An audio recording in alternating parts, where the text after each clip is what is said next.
Hello, I'm Simon Adebisi and welcome to highlights of the 2011 Formula SimRacing World Championship.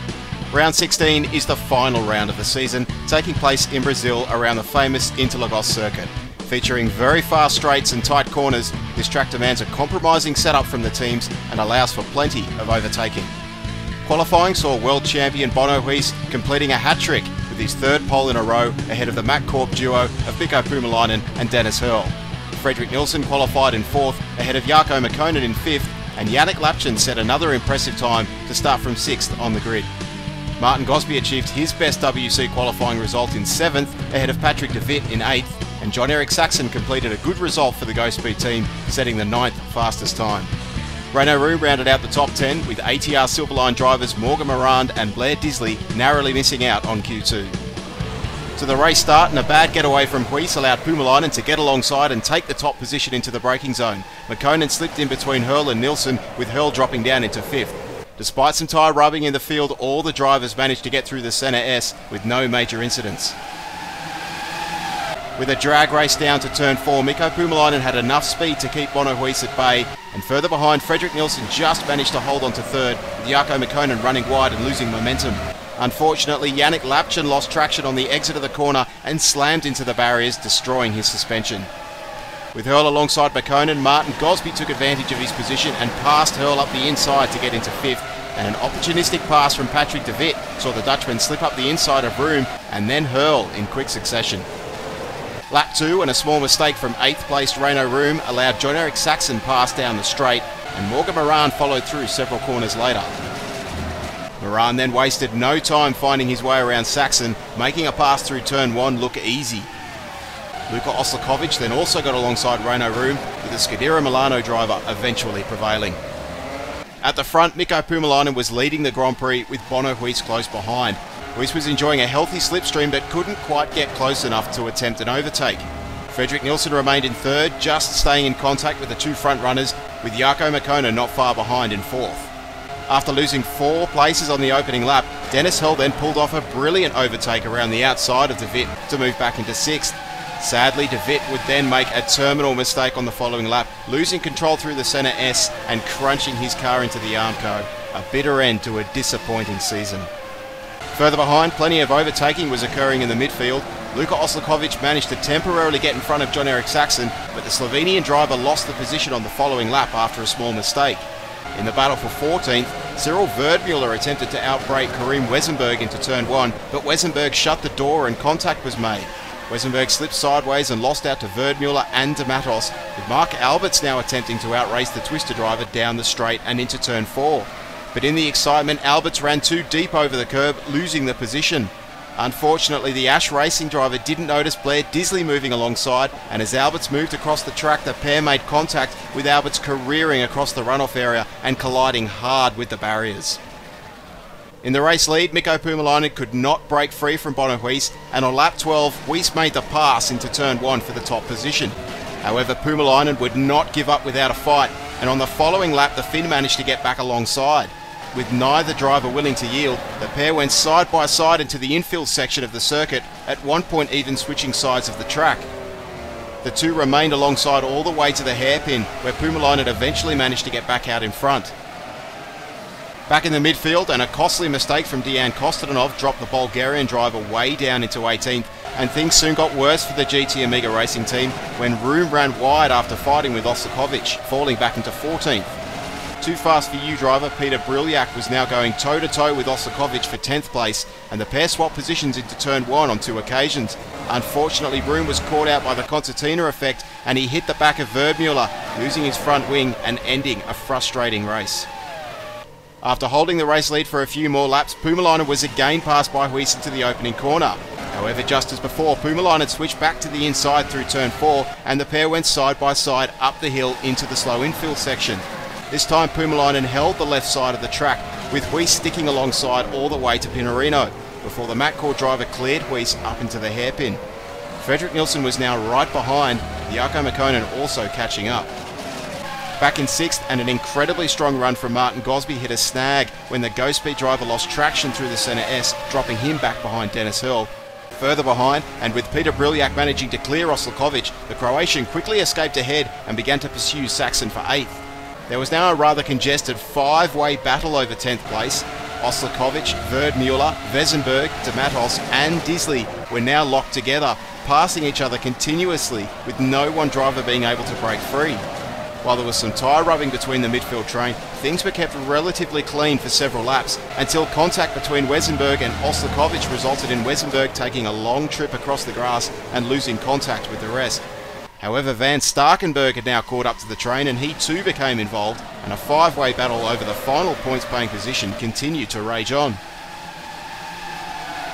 Back at the front, and the epic fight for first position showed no signs of ending, with world champion Bono Huis continuing to attack Mikko Puumalainen. For the 3rd time, the pair went side by side through the middle sector of the track, with both drivers exhibiting remarkable skill around the Interlagos circuit. Once again, Huis could not get around the outside of Pinarino fast enough, and Puumalainen retook first place into the hairpin. Fredrik Nilsson was now close enough to get a strong draft, and on the following lap the Swede got a great run out of the centre S. Incredibly, the trio went 3 abreast down the straight, almost perfectly in line at the braking zone for turn 4. Puumalainen braked very late and kept the top spot, with Nilsson getting past Huis. But with Nilsson taking the inside line for turn 6, some very bold driving from Huis saw the Dutchman drive around the outside of Nilsson, retaking his 2nd position.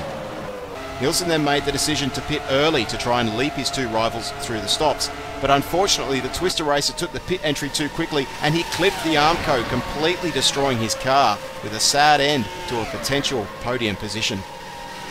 In the midfield, Dimitri de Matos eventually got in front of the fight for 10th place, leading Cyril Verdmuller and Blair Disley. Luka Oslakovic slipped backwards, unable to keep up, now fighting with Van Starkenberg and a recovering Wesenberg. However, Van Starkenberg's race ended a few laps later when he used too much curve through the centre S, ending his race after 24 laps.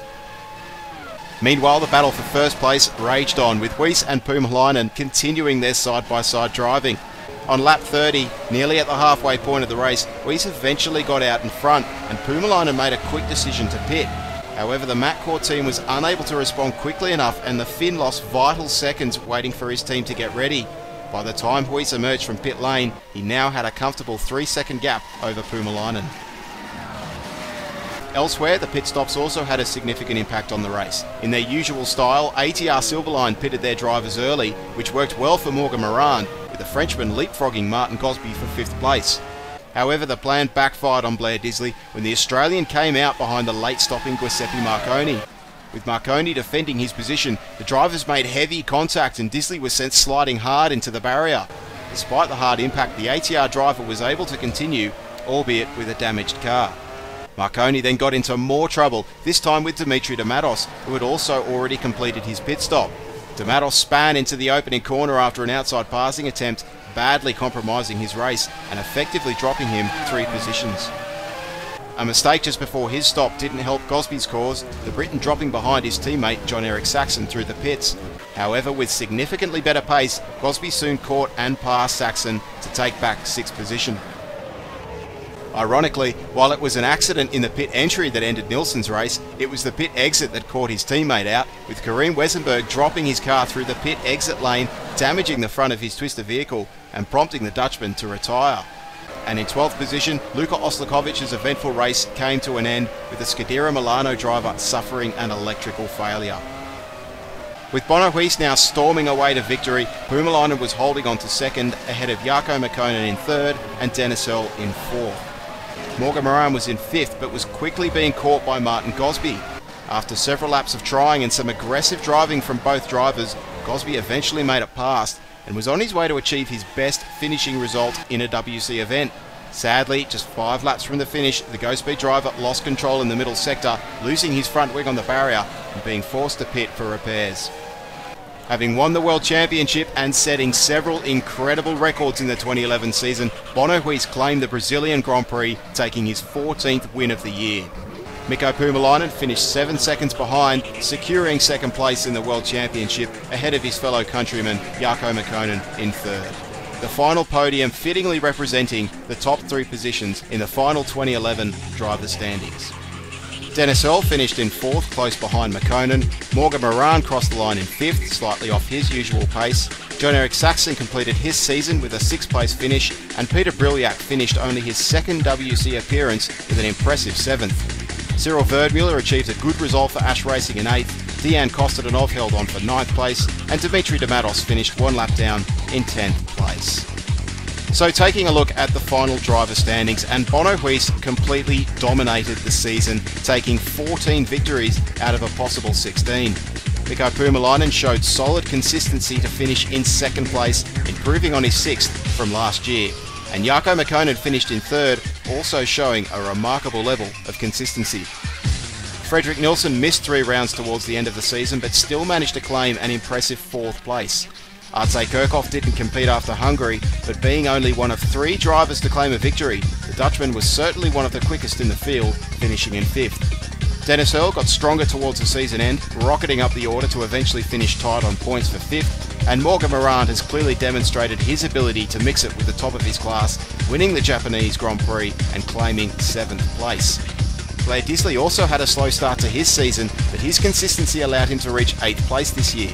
Another frustrating season for David Greco ended in 9th place, with the Italian leaving the league after just 8 starts, and Jon-Erik Saxon had a mixed season, with the Finn ultimately taking 10th place. The constructors were once again dominated by Precision Motorsports, the German outfit being the only team to score in every round. Precision's sister team MacCore finished in a comfortable 2nd place, and Twister Racing finished an up and down season in 3rd. ATR Silverline was certainly the big surprise of the year, with the team taking a remarkable 4th in their maiden season, and Twister's sister team, Too Fast For You, finished in 5th. A long way back on points, NetRex Grand Prix took 6th despite only competing in 10 races. Ash Racing changed hands towards the end of the season but still claimed 7th, and a difficult year for GT Amiga Racing saw the team finish in 8th. Despite showing glimpses of impressive pace, an unfortunate string of DNFs saw Faster Than Speed finish in 9th, and a very tough season for Go Speed ended with the Portuguese outfit stealing 10th position in the final round. World F1 picked up some decent points in their maiden season to claim 11th, and Scuderia Milano only competed in the last 5 races of the season, picking up 8 points. So that concludes the 2011 World Championship season. During the winter, be sure to visit the FSR website and the forum at racedepartment.com for details and discussion on the upcoming 2012 season, which will be run using ISI's upcoming simulator rFactor 2. We hope you've enjoyed this season's highlights. I'm Simon Adebisi, and we'll see you next year for the 2012 Formula SimRacing World Championship.